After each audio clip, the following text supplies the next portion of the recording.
हाँ जी students, today's our topic is oxo acids of halogen of class +2. तो इन oxo acid बेटा, what are oxo acid in actual?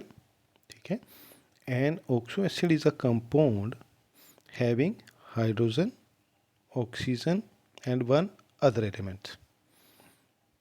These do not have less than one hydrogen atom bound to oxygen. कम से कम एक hydrogen atom तो oxygen से bound होगा ही.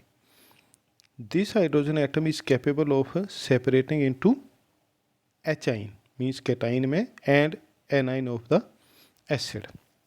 दो चीज़ों में ब्रेकअप होगा. इसकी कैपेसिटी होगी कि ये ब्रेकअप हो जाए कैटाइन एचाइन और एनाइन ऑफ द एसिड. जो भी एसिड होगा उसका एनाइन बन जाएगा.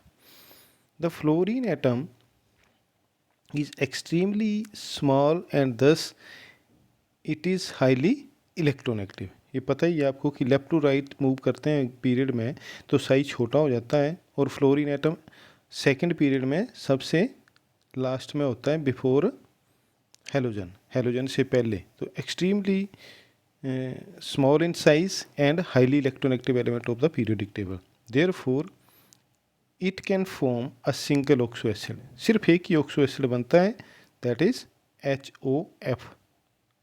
ठीक है, also known to be as hypofluorous acid या फ्लोरिक 1 एसिड भी बोल देते हैं, which is called fluoric 1 acid या hypofluorous acid. The other elements of the halogen family produce several oxo acid.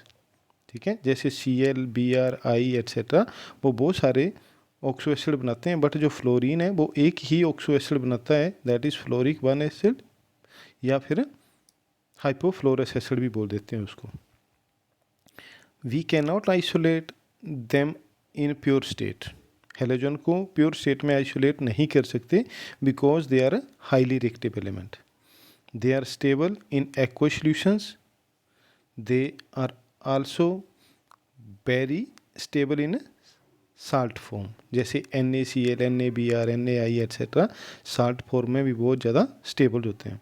Halogen are generally form 4 series of oxo acid जिनके नाम है जैसे हाइपोहेलोस एसिड जिसमें 1 ऑक्सीडेशन स्टेट होती है, जैसे ये हाइपोफ्लोरस एसिड पड़ा ऊपर, ऐसे ही Cl होगा तो hypochlorous acid, HOCl hypochlorous acid, HOBr होगा तो हाइपोब्रोमस एसिड. ठीक है, और HOI होगा तो हाइपोआयोडस एसिड, जिनमें कि हेलोजन की जो ऑक्सीडेशन स्टेट होगी वो +1 होगी. और हेलोस एसिड बोलते हैं जिनमें हेलोजन की स्टेट जो ऑक्सीडेशन स्टेट +3 होगी, जैसे HOCl3. ठीक है, सॉरी HOCl3 नहीं, HClO2. हेलिक एसिड में हेलोजन की ऑक्सीडेशन स्टेट +5 और पर हेलिक एसिड में हेलोजन की ऑक्सीडेशन स्टेट +7. ये इसकी एग्जांपल है बेटा. हाइपोक्लोरस एसिड जैसे यहाँ पर ये लगा हुआ है, हाइपोक्लोरस एसिड में क्या है, ये O है. ठीक है, यहाँ पर H और ये Cl. ठीक है, HOCl. नेक्स्ट है HClO2. जो HClO2 है इसमें क्या होता है, एक तो OH है, ऐसे Cl सेंट्रल एटम आ गया, एक तरफ डबल बॉन्ड O लगा हुआ है. ठीक है, और एक तरफ OH ग्रुप, इसको इकट्ठा OH भी लिख सकते हैं या HO भी लिख सकते हैं. क्लोरिक एसिड जो अब इसमें जो ऑक्सीडेशन स्टेट है Cl की वो +1 है. यहाँ पर ऑक्सीडेशन स्टेट +3 है Cl की. 2 बॉन्ड यहाँ बन रहे हैं और एक बॉन्ड यहाँ बन रहा है. ठीक है, इसमें ऑक्सीजन Cl की ऑक्सीडेशन स्टेट +5 है और इसमें Cl की ऑक्सीडेशन स्टेट +7 है.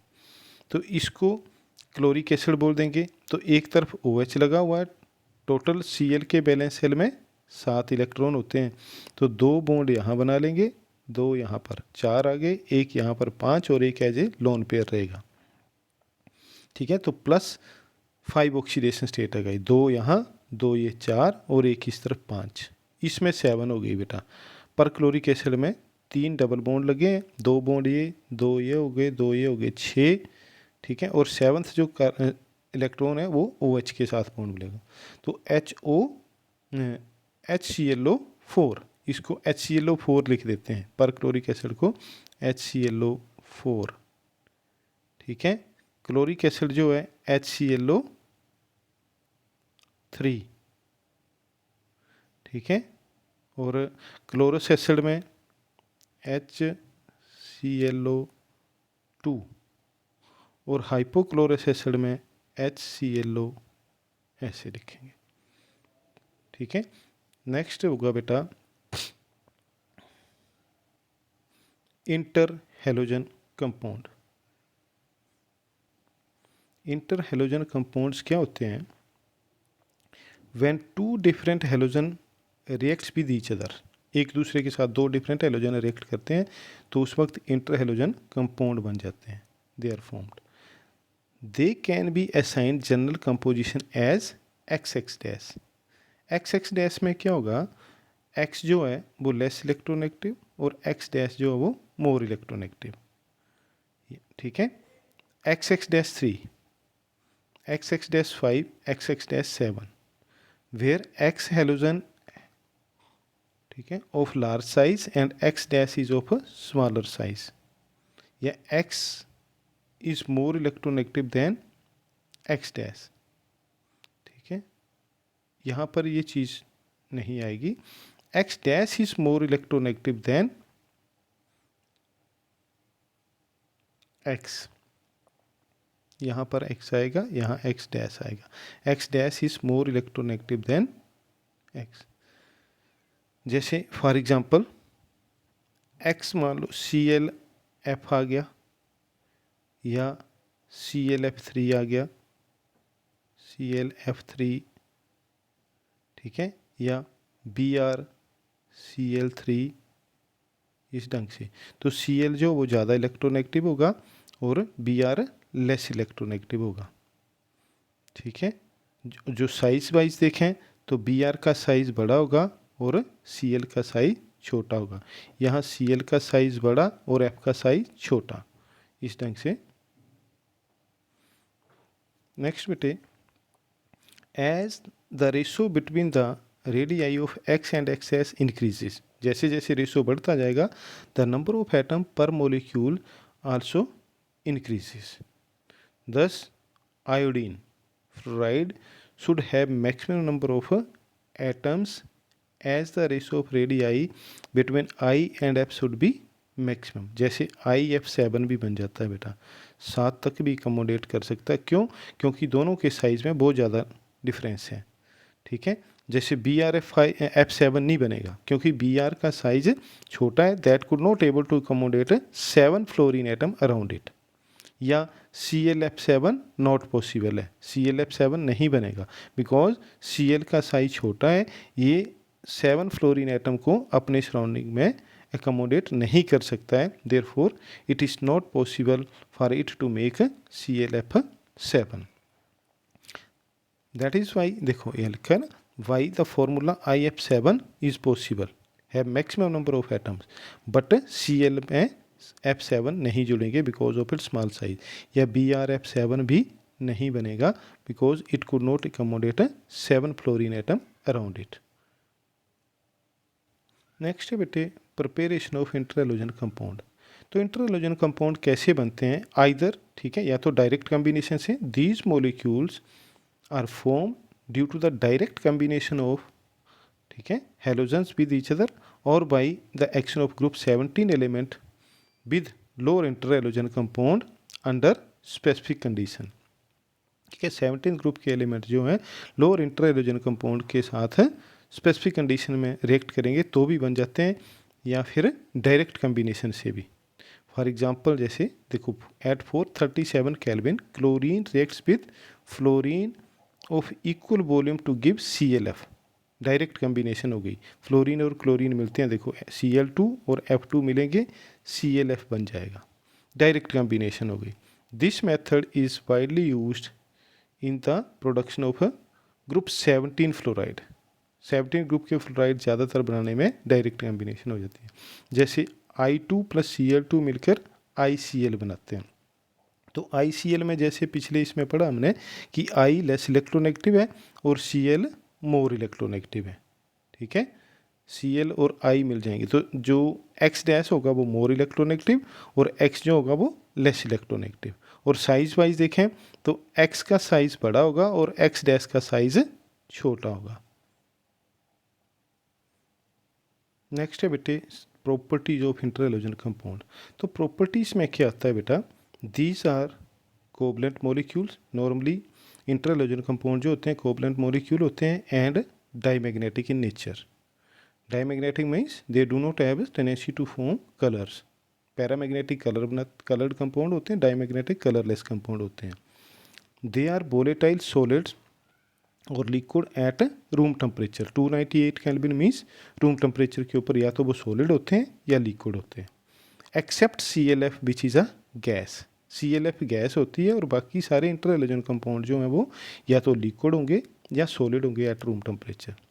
इन general inter halogen compounds are more reactive than halogen.